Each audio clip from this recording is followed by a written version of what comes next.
Children widen the circle of our being in ways that are limitless. Every baby that's born connects us to our own history, to our parents and grandparents, to unknown forebearers who brought new life to the world in each generation. Every baby that's born links us to the future, to a world that belongs to our descendants, that we hold in trust for our posterity, who we will never know. Each child connects us to nature, to the innocence and exuberance of a world that's always bringing into being newborns, kittens, and pups, and babes, and lambs. Every child reminds us of the kinship we share with people in other lands, of other races, people who love their children as purely and tenderly as we do. Each child connects us to the universe, to the mysteries of birth and death and becoming, from which we all emerge. Children widen the circle of our being in ways that are limitless. Please stand. When her family went into hiding in 1942, Anne Frank, as a young girl, began keeping a journal of daily events, and this is an entry that she made shortly before she was sent to the camps at the age of 14. In spite of everything, I still believe that people are really good at heart. I simply can't build up my hopes on a foundation consisting of confusion, misery, and death. I see the world gradually being turned into a wilderness. I hear the ever-approaching thunder which will destroy us too. I can feel the suffering of millions. And yet, if I look up into the heavens, I think that it will come out all right, that this cruelty too shall end, and that peace and tranquility will return once more. Until we join in meditation.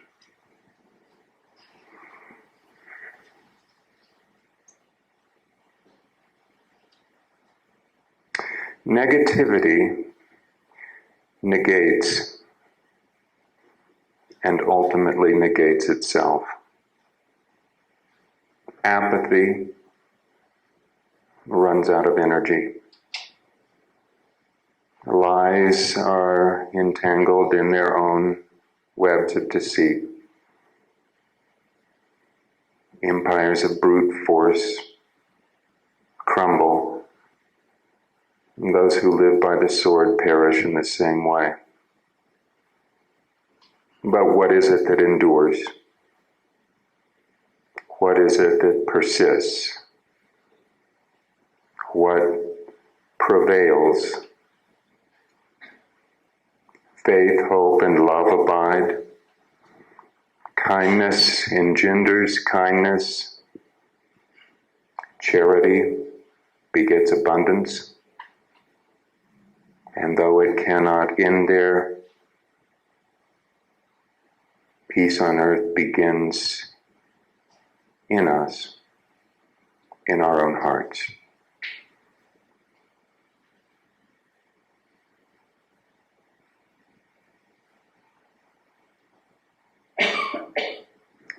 Amen.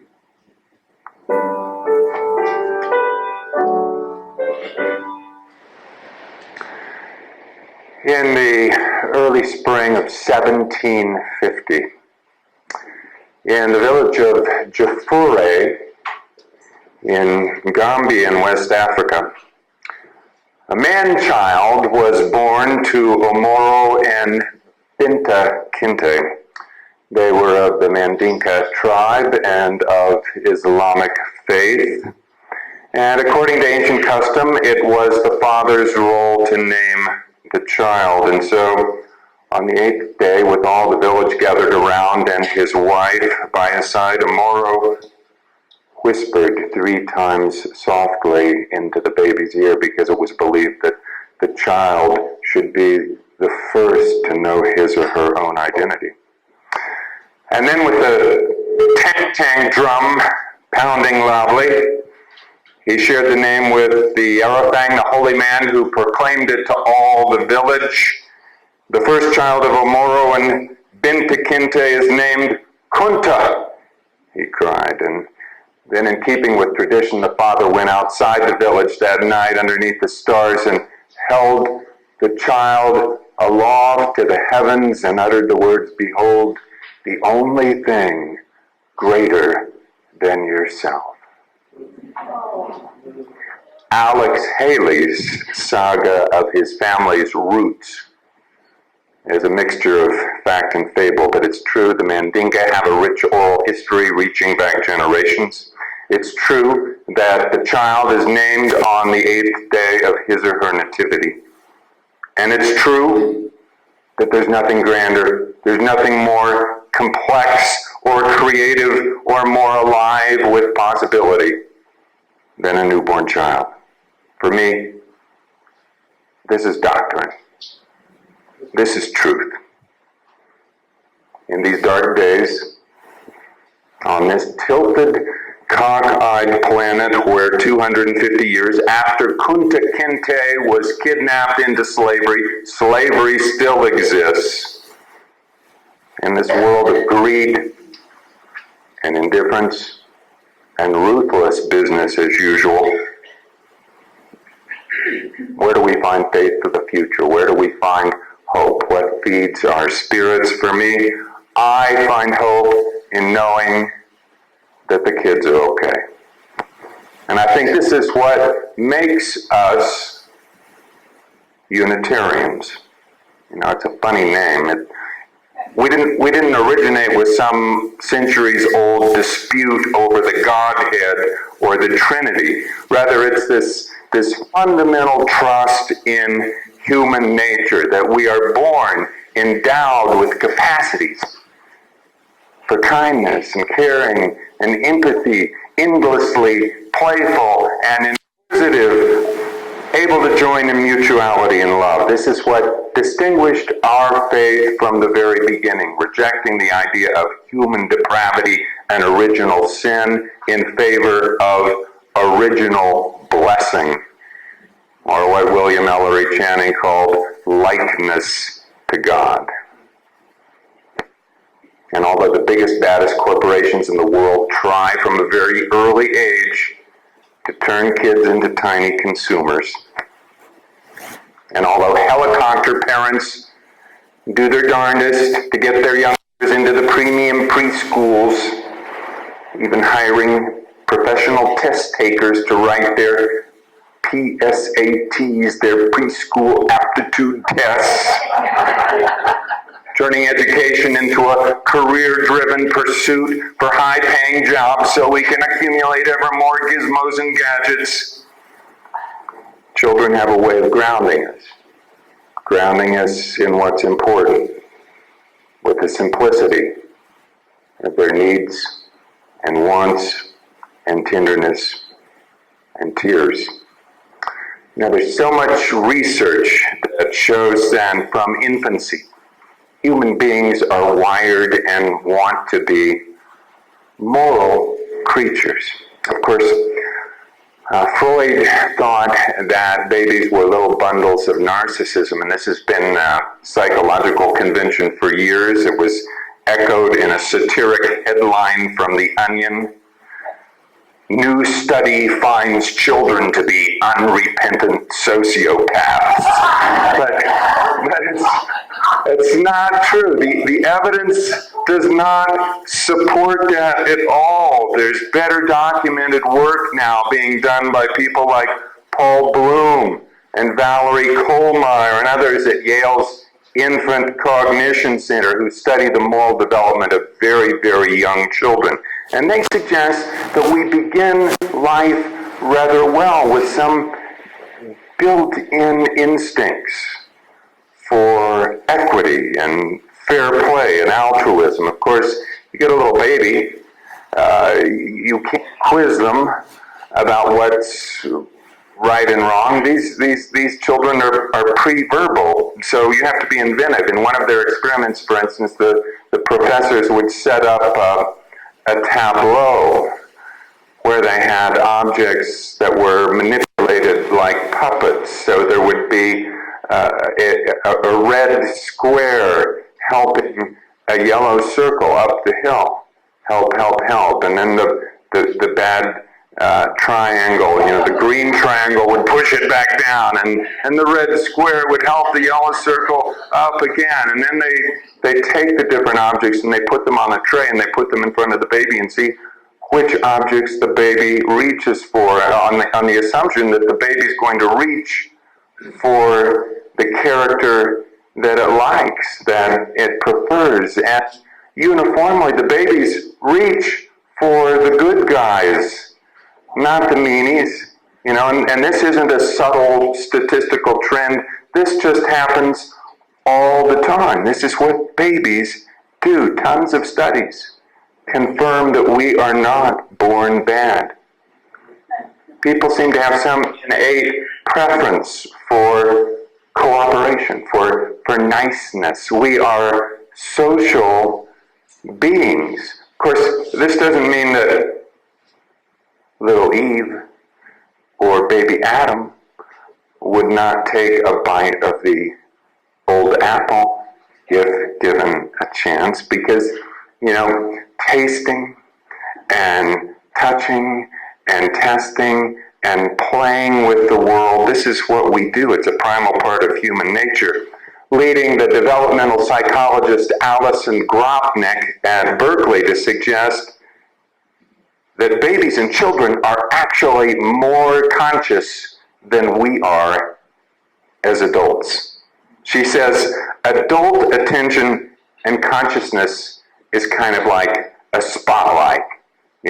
We focus on something, and what is in the spotlight of our attention grabs all of our energy, and everything else kind of fades into darkness. This is what we're good at. Babies are not good at that. Instead of a spotlight of consciousness, they have more like a lantern of consciousness. Now, they're not good at attending to just one thing, but what they're good at is taking in information all at once from a variety of sources and somehow trying to integrate that to a coherent vision of the world. And their brains are flooded with all these neurotransmitters that are very good, she says, at inducing learning and plasticity, and the inhibitory parts haven't kicked in yet. Which may be why Einstein said that part of his genius was that he never really stopped thinking or asking questions like a child. When I asked myself how it happened that it was me in particular who discovered the relativity theory, it seemed to lie in the following circumstance, he reflected. The ordinary adult never bothers their head about problems of space and time. These are things that they may have thought of as a child. But I developed so slowly that I started to wonder about space and time only when I was already grown up, and consequently I probed into the problem more deeply than an ordinary child would have. So he wondered, for instance, what it would be like to ride on a sled at the speed of light, or whether you'd feel any gravity in a free-falling elevator, Fortunately, these were not experiments he tried at home, but he didn't rule things out prematurely either, so you can call them little Einsteins or little rascals, but youngsters do have this fresh, free, spontaneous way of interacting with the world that as adults we don't allow ourselves. So hope is all around. I see hope embodied in young people like 16-year-old Greta Thunberg addressing the UN General Assembly and mobilizing millions for climate activism. I see kids like Boyan Slat, who was still in high school when he invented a self-propelled giant boom to scoop up plastic from the Pacific Ocean. I saw hope in the students of Marjorie Stoneman Douglas High School in Parkland, Florida, where 17 kids died in a mass shooting last year, but instead of giving in to fear or despair, they rose up and organized themselves against gun violence. Kids, they're dumb enough or naive enough or smart enough to believe that they actually can change the world. And maybe that's why so many world religions picture the divine in childlike form. Of course, at this season, Christians revere the Christ child. Hindus adore the mischievous Krishna as a baby. Isaiah proclaims that a little child will lead them. And sometimes this is how I like to think about God, not as all-knowing. That would be boring. Rather, as all-curious. Not as predetermining human events and human history with an omnipotent power over, but rather like a toddler on an adventurous ramble without any predetermined destination, sometimes taking a tumble or tripping over her own shoelaces, but generating lots of sobs and giggles along the way. So let me end the dream. This is a dream from the mathematical physicist Freeman Dyson, who worked with Oppenheimer and with Richard Feynman and that whole generation who were post-Einstein, but who also knew the man. Dyson, you probably know, he was a scientist with a spiritual bent. His theoretical work won him a Max Planck Medal for physics, but he also won the Templeton Prize for religion, and he once declared that it was his conviction that we live in the most interesting of all possible universes, and that our job is to make it more so. And this is a dream that he relates at the end of his book, Disturbing the Universe. In his dream, he's complaining to his wife about the state of the world and what a mess it is, and why can't it be better managed, and the bureaucracy just isn't doing its job. And she suggests, well, why don't you go straight to the top? Don't mess with the middle management. Just get on the phone and ask for an appointment. And he hates getting on the phone. And his children tease him about it all the time. But in spite of this, he picks up the phone and he calls the head office. And he says, I'd like to talk to whoever's in charge. And the secretary, to his surprise, is very friendly and says, fine, we'll make an appointment for you at 5 o'clock this afternoon. And he's so surprised. He says, well, can I bring the children too? And the secretary says, well, of course you can bring the children. So he asks the kids if they want to come along, and just the two older girls are interested, which is good because they don't have much time. The appointment's at 5, and they all have about an hour to get there. So they quickly say goodbye, and they walk downtown, and they get to the office, and they go inside the office, and it's very tall, and inside it looks like a church, except there's no ceiling. It just goes up and up and up like an elevator shaft. So he and the girls hold hands, and they jump into the air and rise up the shaft, traveling quickly, which is good because he's looking at his clock and saying, gee, it's almost 5 o'clock. We're going to be late for the appointment with the head office. We'll get there just in time. So finally, they arrive there. They walk through the doors into the throne room. And the throne room is all gleaming white with heavy oak beams, and at the front of it there's a dais with steps, and up the steps there's a great, magnificent throne. but there seems to be nobody else there. And he says to the girls, well, maybe God didn't expect us to be so punctual. What's going on here? We're in an empty room. So they wait for a few minutes. And finally, he decides to walk up the steps of the dais to look at this throne. And it's very large. You can barely see over the edge, but he sees that it's not an empty throne at all. There's a 3-month-old baby lying there who smiles up at him. And he picks the baby up, and the girls carry the baby, and he puts the baby gently back onto the throne and realizes that all the questions that he wanted to ask God have been answered. And he and the girls hold hands and walk back home.